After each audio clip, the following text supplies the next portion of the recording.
सांग मैंने आज आम पाईगले बेंगलोर रे दही पखाड़ जोटा कि मोर बहुत फेवरेट बहुत दिन खोजिला पर मुझे आज फाइनाली पाई जाइए मो मुहरे जो खुशीटा मुझे देखा कहीं मो फ्रंट कैमेराटा भल ना तो देख पारुनी मुझे बैक कैमेरा करके मुझे देखा तो सांग मैंने देखिपे दही पखाड़ ता सागर आम ओडिया ओडिया खाଇବା सब जो बहुत दिन पीजी रही रही साउथ खाଇବା से खटा पानी खाई खाई अलग खावा साइड आज मिली मोर फेवरेट खाଇବା आ से वीडियो ध्यान ना सीधा आम डेगा खाଇବା आउ भाई वेट कर सत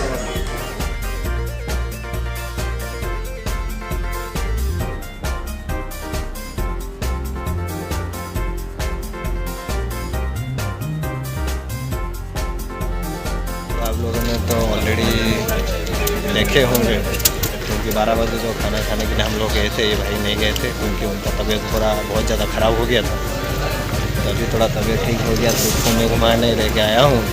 थोड़ा खाना वाना कुछ खाएँगे। उसका तबीयत थोड़ा अभी बेहतर हो गया है।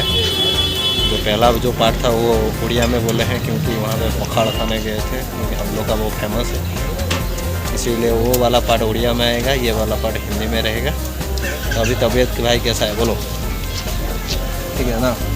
एकदम भाई पूरा रेडी हो जाए। ओके ओके, इसके बाद हम लोग जाएंगे, कोई दिक्कत नहीं। अभी थोड़ा खाने में कॉन्सेंट्रेट करो। फाइनली आ गया खाना, चिकन लॉलीपॉप भैया जी हमारे खाएंगे। खाई न